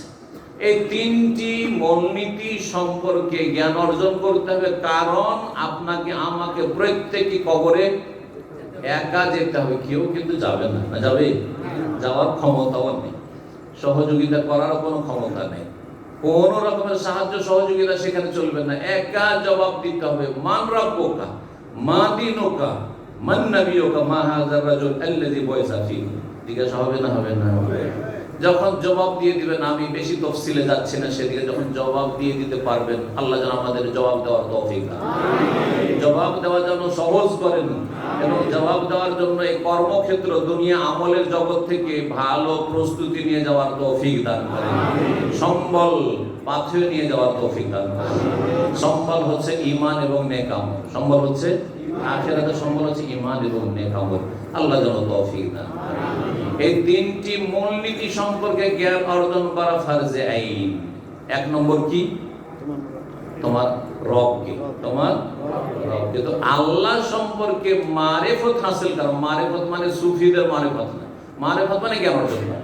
মারিফত মানে হচ্ছে পরিচিতি লাভ করা, জ্ঞান অর্জন করা, তার সম্পর্কে, আল্লাহ সম্পর্কে, আল্লাহ সম্পর্কে জানতে হবে, এক নম্বর। দুই নম্বর হচ্ছে আল্লাহর দ্বীন সম্পর্কে জানতে হবে। আল্লাহর দ্বীন কি? ইসলাম। ইন্না দীনা ইনদাল্লাহি আল ইসলাম। আল্লাহ রাসূল সাল্লাল্লাহু আলাইহি ওয়াসাল্লাম সম্পর্কে জানতে হবে, তিনি কে? খাতামুন নবীয়্যিন মুহাম্মাদুন সাল্লাল্লাহু আলাইহি, তার সম্পর্কে জানতে হবে। এই তিনটি মূলনীতি সম্পর্কে জ্ঞান অর্জন করা ফরজ। কথাগুলি খুব হালকা মনে হচ্ছে, কিন্তু সত্যিকারের এই সম্পর্কে জ্ঞান কতটা আছে, এটা হচ্ছে প্রশ্ন, যার উত্তর আপনাকে তৈরি করতে হবে যে আমার কতটা আল্লাহ সম্পর্কে জ্ঞান আছে, আল্লাহর দ্বীন সম্পর্কে জ্ঞান আছে, আল্লাহ রাসূল সাল্লাল্লাহু আলাইহি ওয়াসাল্লাম সম্পর্কে জ্ঞান আছে, এবং আল্লাহ রাসূল সাল্লাল্লাহু আলাইহি ওয়াসাল্লামের সিরাত, সুরাত, আখলাক সম্পর্কে, আমল সম্পর্কে। কারণ রাসূলুল্লাহ সাল্লাল্লাহু আলাইহি ওয়াসাল্লাম হচ্ছেন জীবন্ত কোরআন, জীবন্ত কোরআন। এইদিকে কোরআনের তরজমা তাফসীর পড়ে যা শিখবেন রাসূলুল্লাহ সাল্লাল্লাহু আলাইহি ওয়াসাল্লামের জীবনী থেকে, তা আপনি বাস্তবে শিখতে পারবেন। এবং বাস্তব দিয়ে মানুষ যেইভাবে শিখে, আপনার থিওরিটিক্যাল দিয়ে ওইভাবে শিখতে পারে না, ঠিক না? আপনাকে বইয়ে শিখিয়ে দেওয়া হলো, এই একটা শিক্ষা। আর একটা শিক্ষা হচ্ছে প্র্যাকটিক্যাল করে একবারে হাতে নাতে ধরে শিখিয়ে দেওয়া হলো, যেটা কোনোদিনই ভুলবেন না। কোন ড্রাইভার কিন্তু গাড়ি না চালিয়ে শুধু ওই থিওরি নিয়ে যে ড্রাইভ করলে এই করতে হয়, এসব সার্কুলার আছে, এসব নিয়ম নীতিমালা আছে, এসব মুখস্থ করে কেউ ড্রাইভার হয়েছে? সম্ভবই না, সম্ভবই না। সুতরাং দুটাই জরুরি। যেমন আপনার কোরআনের জ্ঞানও থাকতে হবে, তেমনি রাসূলুল্লাহ সাল্লাল্লাহু আলাইহি ওয়াসাল্লাম সম্পর্কে জ্ঞান থাকতে হবে। কারণ জীবন্ত কোরআন হচ্ছে রাসূলুল্লাহ সাল্লাল্লাহু আলাইহি ওয়াসাল্লাম। রাসূলুল্লাহ সাল্লাল্লাহু আলাইহি ওয়াসাল্লাম সম্পর্কে মা আয়েশা রাদিয়াল্লাহু তাআলা আনহাকে জিজ্ঞাসা করা হয়, কাইফা কানা খুলুক রাসূলিল্লাহ সাল্লাল্লাহু আলাইহি ওয়াসাল্লাম, রাসূলুল্লাহ সাল্লাল্লাহু আলাইহি ওয়াসাল্লাম চরিত্র কেমন ছিল, কি বলেছিলেন? একটা একটা করে যদি গণনা শুরু করতেন তো শেষ করতে পারতেন, সারা জীবনও শেষ করতে পারতেন না, তাই না? মানে কানা খুলুক রাসূলিল্লাহ সাল্লাল্লাহু আলাইহি ওয়াসাল্লাম আল কোরআন। নবী সাল্লাল্লাহু আলাইহি ওয়াসাল্লামের চরিত্র ছিল আল কোরআনের বাস্তবায়ন। কোরআন যদি জীবিত কোরআন, চলন্ত কোরআন দেখতে চাও মদিনার বুকে, রাস্তাঘাটে, তাহলে তিনি হচ্ছেন মুহাম্মাদুন সাল্লাল্লাহু আলাইহি ওয়াসাল্লাম, যার অনুসরণ করা, যাকে ফলো করা আল্লাহ ফরজ করেছেন, যিনি সবচেয়ে উত্তম আদর্শ, তিনি একমাত্র আদর্শ। মানব জীবনে কোন ব্যক্তি আদর্শ হতে পারে, তার কানা লাকুম ফি রাসূলিল্লাহি উসওয়াতুন হাসানাহ, সূরা আহজাব আল্লাহর উপর বলেছেন। তো আল্লাহ সম্পর্কে যে জ্ঞান অর্জন করবেন, সংক্ষেপে বলি, সে আল্লাহ রাব্বুল আলামিন সম্পর্কে কেমন করে জ্ঞান অর্জন করবে? দুটো তরিকা আছে, দুটো তরিকা আছে। একটা হচ্ছে আল্লাহ রাব্বুল আলামিনের আয়াতে কওনিয়া আছে, সৃষ্টিগত আয়াত আছে। সৃষ্টিগত আয়াত মানে নিদর্শন আছে। আল্লাহর সৃষ্টিগত নিদর্শন দেখে স্রষ্টাকে চেনা, স্রষ্টার জ্ঞান অর্জন করা। আর একটি হচ্ছে আয়াতে শারঈয়া, আল্লাহর শারঈ আয়াত রয়েছে, বিধানগত আয়াত রয়েছে, যা কোরআনে কারীমে রয়েছে, সূরা ফাতিহা থেকে সূরা নাস পর্যন্ত, আর রাসূলুল্লাহ সাল্লাল্লাহু আলাইহি ওয়াসাল্লামের সুন্নাহর ওহীতে রয়েছে। সেগুলিও দ্বীনের বিধিবিধান বলে, সেগুলোকেও আয়াত এই অর্থে বলা যেতে পারে। এর মাধ্যমে জ্ঞান অর্জন করতে হবে কার সম্পর্কে?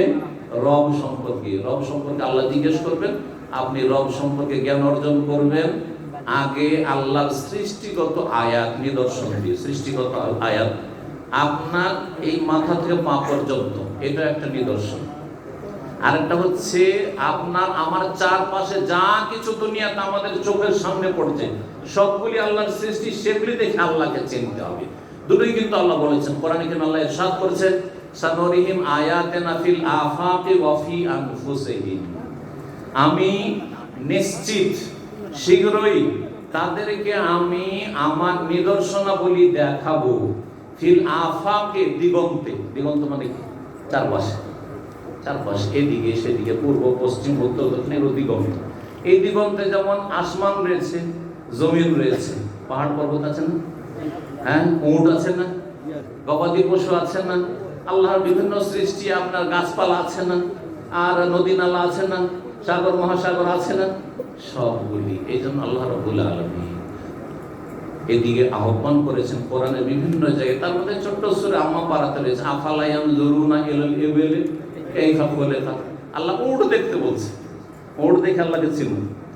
ওয়াইলাস সামাই কাইফা রুফিআত, আকাশ দেখো কেমন করে আল্লাহ যে এইভাবে আকাশকে স্থির করে রেখেছেন।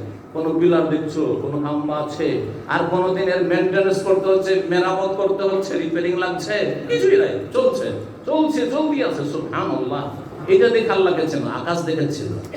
জি, আর ওয়াইলাল জিবালে কাইফা নুসিবাত, পাহাড়ের দেশে থাকছেন, পাহাড় পর্বত কিভাবে স্থাপিত করা হয়েছে, এগুলো দেখে আল্লাহকে চেনো, রবকে চেনো।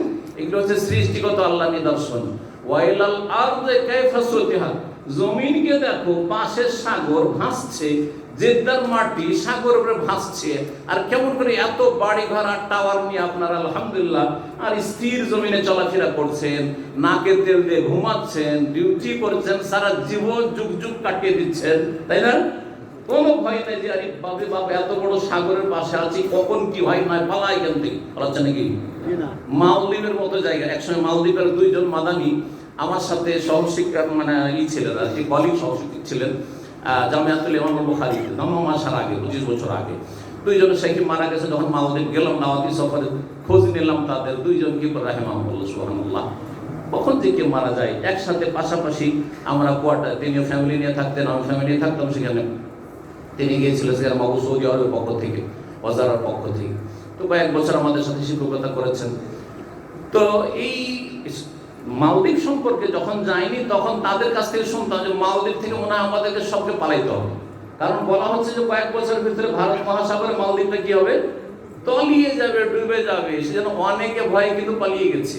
বিভিন্ন দেশে তাদের জন্য কিন্তু নাগরিকত্বের রাস্তা ওপেন করে দিয়েছে, আসো আসো, আর আশ্রয় নেই, আসো আশ্রয় নেই। কেউ বলছে এটা ষড়যন্ত্র ছিল, এই অপপ্রচার, আর কেউ বলছে আসলেও সেটা হইতে পারে। তারপর এখনো মালদ্বীপ আছে, আর সবকিছু সেখানে আছে, আর মানুষ বসবাস করছে। হয়ে গেল 10 বছর, কত 25 বছর হয়ে গেল এই খবরের কথা বলছি। হ্যাঁ, আর তখন বলা হচ্ছে 10 বছরের মধ্যে মালদ্বীপের কোনো অস্তিত্ব থাকবে না, ঠিক না? আল্লাহ বলছেন যে কেমন করে দেখো তো জমিনকে কেমন করে তোমাদের জন্য বিছিয়ে দেওয়া হয়েছে, আর জমিনের উপরে চলাফেরা করছো।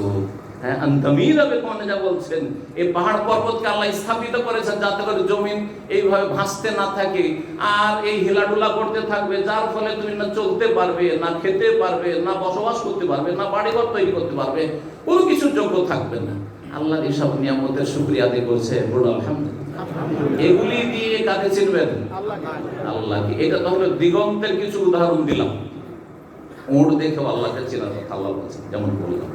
এখন আপনার শরীরের কথা বলছেন, ওয়াফি আনফুসিহিম সানুরিহিম আয়াতিনা ফিল আফাক ওয়া ফি আনফুসিহিম। আফাক দিয়েও তো দেখলে, এখন নিজের মধ্যে দেখো, নিজের মধ্যে দেখো। এই আয়াতের তাফসীর করে কাফেরও হয়েছে। সুফিরা বলছে আল্লাহ তো ভিতরে আছে, আল্লাহ আনাল্লাহ আনাল্লাহ, কিন্তু আল্লাহ তো এর ভিতরে।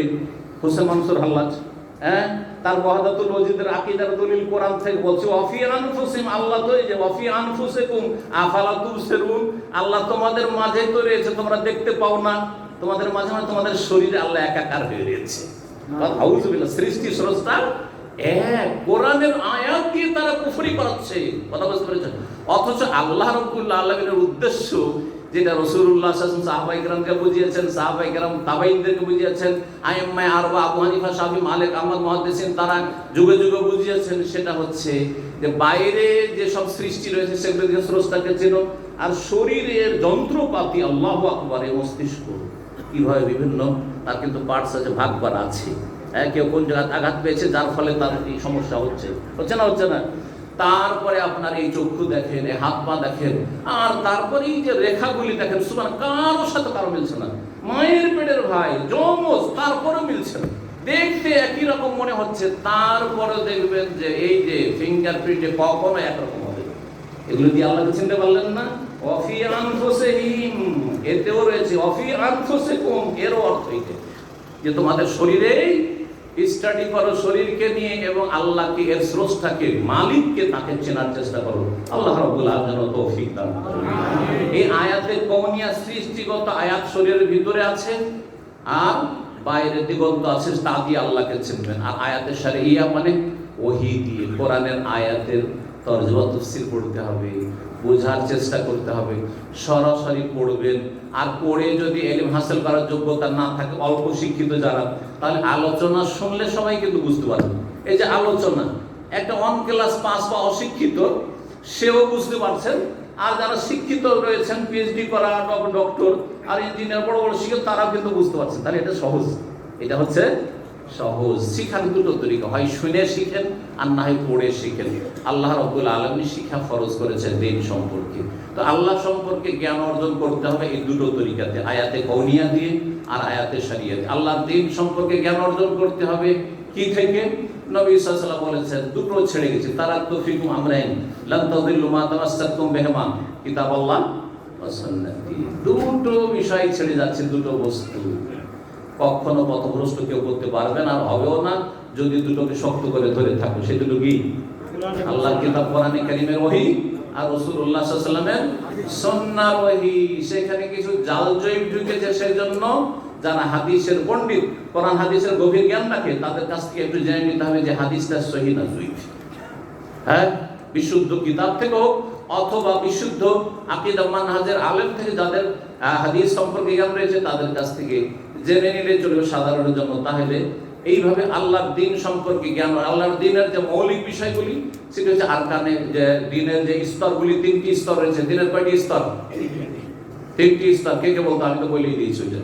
তিনটি স্তর কে বলতে পারে? এর আগেও কি জিজ্ঞাসা করেছি বিভিন্ন জায়গায়, কিন্তু বলেন। হ্যাঁ, দিনের স্তর বলেছি না, এটা তো তিনটি মূলনীতি হয়ে গেল, আল্লাহ সম্পর্কে, দিন সম্পর্কে আর নবী সম্পর্কে। কিন্তু দিনের স্তর তিনটি, এই তিনটে। ইসলাম, ইসলাম, ঈমান, ইহসান। তো আল্লাহর দ্বীনের জ্ঞান অর্জন করা ফরজ, মানে ইসলাম সম্পর্কে জ্ঞান অর্জন করা। ইসলামের খুঁটি কয়টি? পাঁচটি। এর সম্পর্কে জ্ঞান অর্জন করা ফরজ, ফরজে আইন। তারপরে ঈমানের স্তম্ভ কয়টি?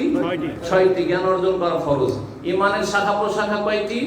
70-এর বেশি। সে সম্পর্কে জ্ঞান অর্জন করতে হবে, যাতে করে আপনার দ্বারা জানতে অজান্তে হারাম নাজায়েজ কাজ না হয়ে যায়। এলেম আছে, রাস্তাঘাট জানা আছে, কোনটা করব, কোন পথে যাব, কোন পথে গেলে শয়তান ডাকাত ছিনতাইকারী বসে আছে আর কোনটাতে শয়তান ডাকাত নেই, জানা আছে, বলো, তাই না? তো আল্লাহ দিন সম্পর্কে সংক্ষেপে বলে দিলাম। এখন রাসূলুল্লাহ সাল্লাল্লাহু আলাইহি ওয়াসাল্লাম সম্পর্কে জ্ঞান অর্জন। আজকাল মুসলিম ছেলেরা, মুসলিম মেয়েরা, অসৎ লোক যারা, দুনিয়ার সেলিব্রিটি, সেই খেলার ময়দানে হোক, আন্তর্জাতিক খেলায় হোক, অথবা জাতীয় খেলা হোক, অথবা বিভিন্ন স্তরে যেসব অসৎ লোকেরা রয়েছে, তাদের বায়োডাটা, জীবনী পুরো জানছে, কিন্তু মুহাম্মদুর রাসূলুল্লাহ সাল্লাল্লাহু আলাইহি ওয়াসাল্লাম সম্পর্কে জিজ্ঞাসা করেন, তার পরিচিতি একটু বলুন তো। নামগুলি ঠিক করে বলতে, বাপ দাদার নাম পর্যন্ত বলতে পারবে না। নবী সাল্লাল্লাহু আলাইহি ওয়াসাল্লামের কয় মেয়ে তাই বলতে পারবে না।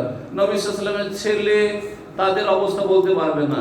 নবী সাল্লাল্লাহু আলাইহি ওয়াসাল্লামের আখলাক, চরিত্র সম্পর্কে তো কিছুই জানে না। নবী সাল্লাল্লাহু আলাইহি ওয়াসাল্লামের লেনদেন সম্পর্কে কিছুই জানে না। তাহলে সে ভালো মানুষ হবে কি করে? নবী সাল্লাল্লাহু আলাইহি ওয়াসাল্লাম বলছেন উদাহরণস্বরূপ, খায়রুকুম লিআহলিহি ওয়া আনা খায়রুকুম লিআহলি। তোমাদের মধ্যে সবচেয়ে ভালো মানুষ কে? নিজের পরিবারের কাছে, স্ত্রীর কাছে ভালো। যার স্ত্রী বলে আমার স্বামীর মতো দুনিয়া তার ভালো মানুষ, আমি আমার স্বামীকে পেয়েছি, মনের মতো মানুষ পেয়েছি। আপনার ছেলে মেয়ে বলে আমার বাবার মতো ভালো মানুষ কেউ নেই, আমার মায়ের মতো ভালো মানুষ কেউ নেই। যদি ছেলে মেয়ে বলে, আহলের মধ্যে ওরাও স্বামী, আহলের মধ্যে প্রথম স্ত্রী, তারপরে ছেলে মেয়ে। কিন্তু যদি আপনার স্ত্রী বলে যে আমার স্বামী যাবে, আল্লাহ হেদায়েত করবে। হ্যাঁ, শাইখদের কাছে অভিযোগ করে অনেকে, শাইখ দোয়া করেন আল্লাহ যেন এই বেনামাজিটাকে আল্লাহ হেদায়েত করবে, আল্লাহ এই অসৎ, ধূমপান করে, এই খারাপ কাজ করে, এর চরিত্র খারাপ, এ বড় নারী আসক্ত, তো এর এই দোষ রয়েছে, সেই দোষ রয়েছে। আপনি নিকৃষ্ট মানুষ, নিকৃষ্ট মানুষ। এ মারধর করে, যখন কথা বলে রেগে গেলে এত বদমেজাজ, ওর হুঁশ দিশেই থাকে না, হুঁশ দিশেই থাকে না। তাহলে কত খারাপ মানুষ আপনি। নবী সাল্লাল্লাহু আলাইহি ওয়াসাল্লাম বলছেন খায়রুকুম লিআহলিহি, সবচেয়ে ভালো মানুষ তোমাদের মধ্যে যে তার স্ত্রী ছেলে মেয়েদের কাছে ভালো। ওয়া আনা খায়রুকুম লিআহলি, আমি আমার পরিবারের কাছে সবচেয়ে ভালো মানুষ। নবী সাল্লাল্লাহু আলাইহি ওয়াসাল্লাম সম্পর্কে এই হাদিসে রয়েছে, মা দারাবা রাসূলুল্লাহ সাল্লাল্লাহু আলাইহি ওয়াসাল্লাম, কাউকে মারেননি রাসূলুল্লাহ সাল্লাল্লাহু আলাইহি ওয়াসাল্লাম। খাদেমান, কোন চাকর চাকরানি, কোন দাস দাসীকে মারেননি। ওয়ালা ইমরাতান, কোন স্ত্রীকে মারেননি, গায়ে হাত উঠাননি। চিন্তা করেন তো দেখি, যে এক স্ত্রী আপনার জন্য ভালো খাবার দিয়ে পাঠাচ্ছে, তার দুটো স্ত্রী আছে, অথবা ধরেন আপনার কেউ দিয়ে পাঠায়, আপনার বোন দিয়ে পাঠাচ্ছে। আজকাল তো অধিকাংশ লোকের দুটো স্ত্রী রাখার মতো ক্ষমতা না ইমানি ক্ষমতা, না শারীরিক ক্ষমতা, না আর্থিক ক্ষমতা, ঠিক না? তিনটা ক্ষমতা লাগবে, কিন্তু খালি বিয়ে করলে হবে না। আল্লাহ তৌফিক দান করুন। তিন ক্ষমতার মধ্যে ইমানি ক্ষমতাটা 1 নম্বর, ওইটাই নেই। বাকি হয়তো পয়সার ক্ষমতা আছে, শারীরিক ক্ষমতা আছে, আবেগও আছে। এই খরচ বাদ দিয়ে সুন্নত পালন করব, নবীর সুন্নতকে জিন্দা করব, এই সব কথা আছে, কিন্তু ইমানি জজবা কম আছে, ইমানি শক্তি কম। আল্লাহ হেদায়েত দান করুন। আল্লাহ গুনাহ খাতা মাফ করুন অনিচ্ছাকৃত হইলে। তো একটা স্ত্রী, কিন্তু ধরেন আপনার বোন দিয়ে পাঠিয়েছে, আর আপনার বোনকে বরদাস্ত করতে পারেন আপনার স্ত্রী যদি বাটিটাতে বাসনটাতে দিল একটা বাড়ি, আর তারপরে বাসনটা ছিঁড়ে ওইদিকে পড়ে গেল আর ভেঙে চুরমার হয়ে গেল, আপনার স্ত্রীকে বাঁচতে দিবেন না তাকেও চুরমার করে দিবেন মেরে? আপনার প্রায় লোক স্ত্রীর 12টা বাজিয়ে দিবে যে তুই ভাঙবি, আমার জন্য খাবার দিল আমার বোন, তুই ভাঙবি, তুই কে? আর কি যে গাল দিবেন আল্লাহ ভালো জানেন। নবী সাহেব একটা গাল দিয়েছিলেন, হ্যাঁ, একটু রেগে ছিলেন, গরম হয়েছিলেন, নাকি বললেন হ্যাঁ যে গারাতুম্মকুম, তোমাদের মায়ের গায়রাত, আত্মমর্যাদা বাদ চলে, সতীনের ঝাল চলে এসছে, হঠাৎ করে ধরে রাখতে পারেনি। তোমাদের মায়ের গায়রাত চলে এসছে। সুতরাং তারপরে বলছে যে খাদেম এসেছিল যে ঠিক আছে তুমি এক কাজ করো, বললেন স্ত্রীকে যে তুমি ভেঙেছো, তোমার বাড়ির ভালো পেয়ালাটা দিয়ে দাও, ভাঙাটা তুমি রেখে দাও, ব্যাস, আর কিছু না। বুঝলেন? সাহাফাতুন বেসাহাফাতি, পেয়ালা ভেঙেছে, পেয়ালার বদলে পেয়ালা দিয়ে ওকে বিদায় দিতে যাও। বুঝতে পারছেন? খাবারটা আমার ছিল, ব্যক্তির সাথে আমি প্রতিশোধ নিলাম না, আমি রাগ দেখাইলাম না, আমি কোনো রকমের কিছু রিয়াকশন দেখালাম না। দেখেন তো, তাই নবী সাল্লাল্লাহু আলাইহি ওয়াসাল্লাম সম্পর্কে যখন এই বিষয়গুলি জানতে পারবেন, তো নবীকে কেন ভালোবাসবেন না, নবীর কেন আপনি অনুসরণ করবেন না, নবীর কেন আপনি ভক্ত হবেন না, চিন্তা করুন তো। কিন্তু আমাদের মুসলিম সমাজের লোক অধিকাংশই জানে না নবী সাল্লাল্লাহু আলাইহি ওয়াসাল্লামের চরিত্র, জীবনও জানেন। নবী সাল্লাল্লাহু নিজের স্বার্থে কারো থেকে প্রতিশোধ নেননি, দিনের ক্ষেত্র ছাড়া কোন ক্ষেত্রে। মান্তাকামা রাসূলুল্লাহ লিনাফসিহি, কখনো প্রতিশোধ নেননি। অথচ প্রতিশোধ নেওয়া শরীয়তে, কোরআনে আল্লাহ জায়েজ করেছেন, তুমি বদলা নিতে পারো, সমান সমান বদলা নিতে পারো, বেশি করতে পারো, সীমা লঙ্ঘন করিও না। তারপরে নবী সাল্লাল্লাহু আলাইহি ওয়াসাল্লাম মাফ করেছেন, বা ইয়াফু ওয়া ইয়াসফাহু, ক্ষমা করতেন, উপেক্ষা করতেন, ইগনোর করতেন, মাফ করে দিতেন। সুবহানাল্লাহ, আল্লাহ যেন তৌফিক দান করেন। রাসূলের কথা যথেষ্ট হয়ে গেছে এবং আমলের কথা চলে আসছে। যেই কথাগুলি জানলেন 3টি মূলনীতির, এর উপর আল্লাহ যেন আমলের তৌফিক দান করেন, আকীদা সংশোধন রাখার তৌফিক দান করেন, এবং আল্লাহ রাব্বুল সাহাবায়ে কেরামদের তরিকায় চলার তৌফিক দান করেন, সালাফে সালেহিনের অনুসরণে আল্লাহ তৌফিক দান করেন। রব্বুল আলামিনের কাছে দোয়া করি আল্লাহ রাব্বুল আলামিন পুরোপুরি ইবাদতের তৌফিক দান করেন, ফরজ ওয়াজিবের আল্লাহ হেফাজতের তৌফিক দান করেন, হারাম নাজায়েজ থেকে বেঁচে থাকার তৌফিক দান করেন। যেসব ভাইরা আজকে এসে মাশাআল্লাহ বিশাল মাজমা, সবার জন্য দোয়া করেন আল্লাহ যেন আপনাদের সকলকে 5 ওয়াক্ত নামাজি হিসেবে আল্লাহ কবুল করেন।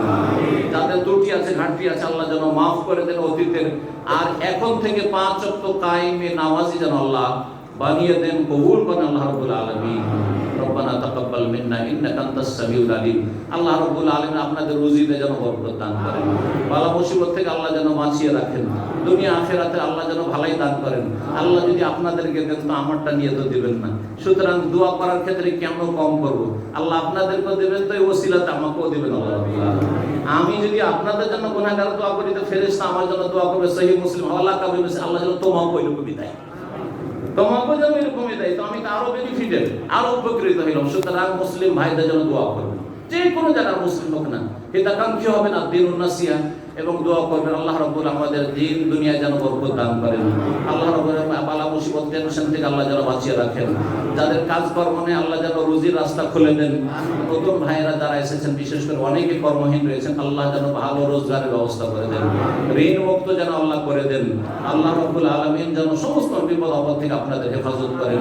আল্লাহ রাব্বুল আলামিন হায়াতে তাইয়্যিবা যেন দান করেন, দুনিয়া আখিরাতের সার্বিক কল্যাণ আল্লাহ দান করেন। জান্নাতুল ফিরদাউস আমাদেরকে এইভাবে একত্রিত হওয়ার জন্য আল্লাহ তৌফিক দান করেন। রব্বুল আলামিনের দিদার দর্শন যেন আল্লাহ আমাদেরকে নসিব করেন। নবী সাল্লাল্লাহু আলাইহি ওয়াসাল্লামের শাফাআত যেন আল্লাহ দান করেন আমাদেরকে। রব্বুল আলামিন হাউজে কাউসারের পানি আমাদেরকে দান করেন। সুবহান রাব্বিকা রাব্বিল ইজ্জাতি আম্মা ইয়াসিফুন ওয়া সালামুন আলাল মুরসালিন ওয়ালহামদুলিল্লাহি রাব্বিল আলামিন। আলহামদুলিল্লাহ, অত্যন্ত গুরুত্বপূর্ণ আলোচনা আমরা শুনছিলাম। সম্মত ভাইয়েরা, আমরা শেষের দিকে চলে এসেছি। এখন সবথেকে গুরুত্বপূর্ণ যে বিষয়টা, মানে শেষ ভালো তার সব ভালো তার, শেষে যেন বিশৃঙ্খলা না হয়, চেঁচামেচি যেন না হয়, কারণ শেষ তো হয়ে গেছে, তাই না?